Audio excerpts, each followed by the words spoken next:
پہنچتا ہے، اس کے داخل ہونے والے کم ہیں، اور آف کورس کیونکہ وہ تنگ رستہ ہے.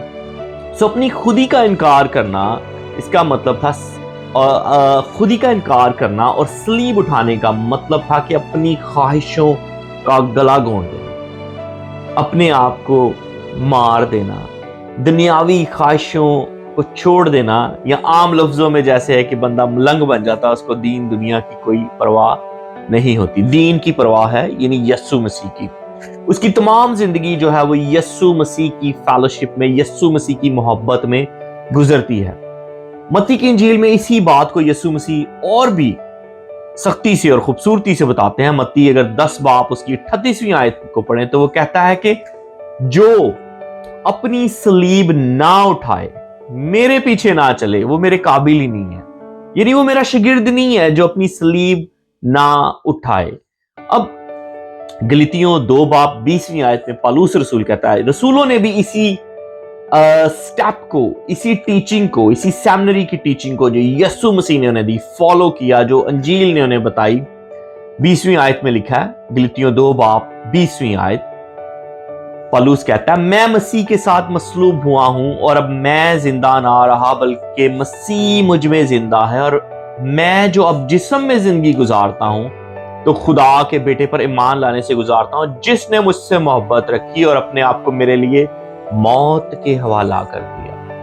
اور اسی خط میں، گلتیوں کے خط اس کے 6 باب اس کی 14ویں آیت میں وہ کہتا ہے، لیکن خدا نہ کرے کہ میں کسی چیز پر فخر کروں سوا اپنے خداوند یسوع مسیح کی صلیب کے، جس سے دنیا میرے اعتبار سے مصلوب ہوئی اور میں دنیا کے اعتبار سے.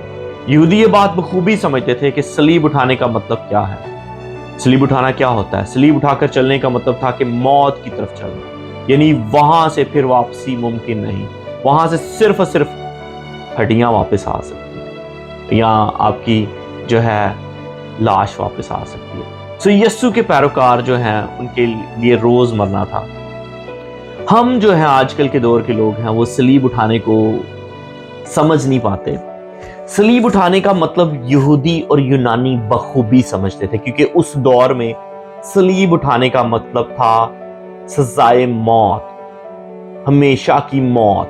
یعنی صلیب اٹھا کے اگر کوئی شخص جا رہا ہے تو پتہ ہوتا تھا کہ واپسی پہ اس کی لاش آنی ہے، اور وہ زندہ نہیں ہے، وہ صلیب اٹھاتے ہی مر چکا ہوتا تھا. اور صلیبی جو موت ہے وہ کوئی عام موت نہیں تھی، یعنی جیسے کسی کو پھانسی ہو گئی ہے، کیوں اس کو بری موت کہا جاتا تھا؟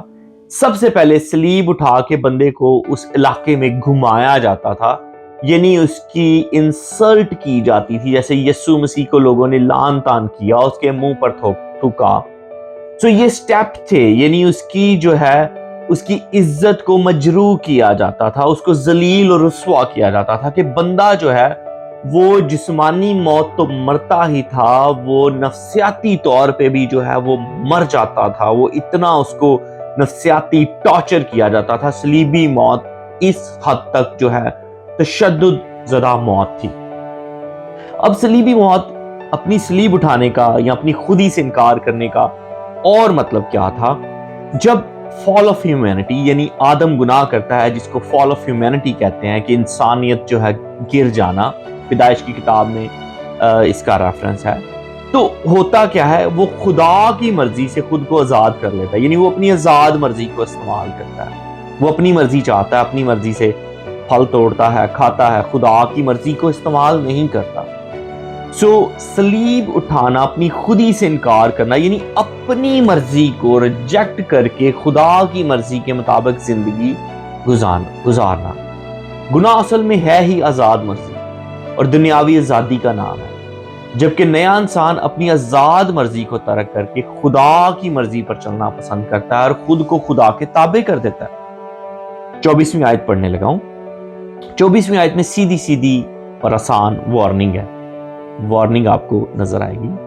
لکھا ہے، جو میری خاطر اپنی جان کھوئے گا وہ اپنی جان بچائے گا، جو اپنی جان بچائے گا وہ اسے کھوئے گا. کیونکہ یسوع نے ہمارے لیے اپنی جان دی، تو اب ہم میں بھی لازم ہے کہ یسوع کے لیے جان دیں. سو کیونکہ جو کوئی اپنی جان بچاتا ہے وہ اسے کھوئے گا، جو کوئی میری خاطر اپنی جان کھوئے وہی اسے بچائے گا۔ سو آپ اگر دنیا میں رہتے ہوئے، دنیا کی خواہشوں میں زندگی گزارتے ہوئے سمجھ رہے ہیں کہ آپ اپنی زندگی بچا رہے ہیں، تو زندگی بچ نہیں رہی، آپ کھو رہے ہیں۔ یہ وارننگ ہے۔ پالوس اس کو بڑی خوبصورتی سے دوسرے کرنتھیوں اس کی 5 باب اس کی 14ویں سے 15ویں آیت میں بتاتے ہیں۔ کہتا ہے کیونکہ مسیح کی محبت ہم کو مجبور کر دیتی ہے، اس لیے کہ ہم یہ سمجھتے ہیں کہ جب ایک سب کے واسطے ہوا، یعنی مسیح سب کے واسطے ہوا، تو سب مر گئے، اور وہ اس لیے سب کے واسطے ہوا کہ جو جیتے ہیں وہ آگے کو اپنے لیے نہ جئیں بلکہ اس کے لیے جئیں جو ان کے واسطے ہوا اور پھر جی اٹھا۔ سو اب یسوع مسیح جو ہمارے لیے مر گیا، اب ہمارے لیے لازمی ہے کہ ہم باقی کی زندگی اس کے لیے جئیں، اس کے لیے مریں، یعنی اپنی صلیب اٹھا کے مسلسل یسوع کی فیلوشپ میں چلتے رہیں۔ یوحنا رسول اس کو اپنے خط میں 3 باب کی 16ویں آیت میں کچھ یوں بتاتے ہیں کہ ہم نے محبت کو اس سے جانا کہ اس نے ہمارے واسطے اپنی جان دی، اور ہم پر بھی، بڑی خاص ہے، غور کیجئے گا اس ورس پہ، ہم پر بھی بھائیوں کے واسطے جان دینا فرض ہے۔ It's a very very harsh word and very impossible kind of، اپنے بھائی کے لیے جان دے دینا۔ آپ غور کریں کہ مسیحیوں کے لیے اپنے بھائیوں کے لیے جان دینا فرض ہے۔ سو کیا ہم اپنے بھائیوں کے لیے ایک دوسرے کے لیے جان دے رہے ہیں؟ اب اگلی آیت پہ غور کرتے ہیں۔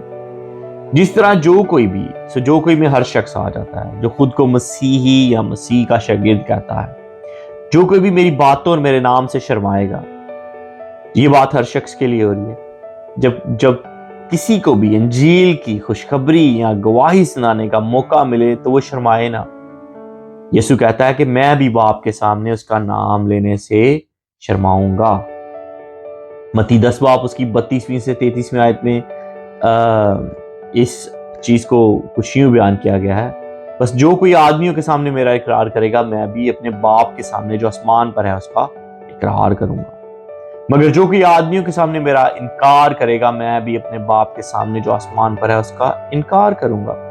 اسی طرح لوکا 12 باب 8 سے 9 کو اگر ہم پڑھیں تو اس میں لکھا ہے، میں تم سے کہتا ہوں کہ جو کوئی آدمیوں کے سامنے میرا اقرار کرے، ابن آدم بھی خدا کے فرشتوں کے سامنے اس کا اقرار کرے گا، مگر جو آدمیوں کے سامنے میرا انکار کرے گا خدا کے فرشتوں کے سامنے اس کا انکار کیا جائے گا۔ اب آپ دیکھ لیں کہ یسوع اپنی دوسری آمد کی بات کر رہا ہے کہ جب میں دوسری آمد میں جلال میں آؤں گا تو جو لوگوں نے میرا ایوانجلزم نہیں کیا ہوگا، جنہوں نے اپنی صلیب نہیں اٹھائی ہوگی، میں ان کا انکار کر دوں گا۔ اب یسوع مسیح کہہ رہے ہیں کہ کتنے ہی افسوس کی بات ہے کہ کوئی بندہ اپنی زندگی بچانے کے لیے یسوع کا ایوانجلزم نہ کرے اور وہ ابدی زندگی کھو دے۔ یسوع مسیح کی دوسری آمد کا ذکر نئے عہد نامے میں بار بار ملتا ہے۔ مرکز 8 باب 38 سے 39، مرکز کے 13 باب میں، لوکا 21 باب میں، یوحنا 21 باب میں، متی 10 باب 23، متی 16، مطلب بہت سارے ریفرنس ہیں مکاشفہ کی کتاب میں۔ آپ دیکھیں کہ بار بار یسوع کی سیکنڈ کمنگ کا، جلال میں آنے کا جو ہے وہ ذکر ملتا ہے کہ وہ اپنے جلال میں آئے گا، فرشتوں کے ساتھ آئے گا۔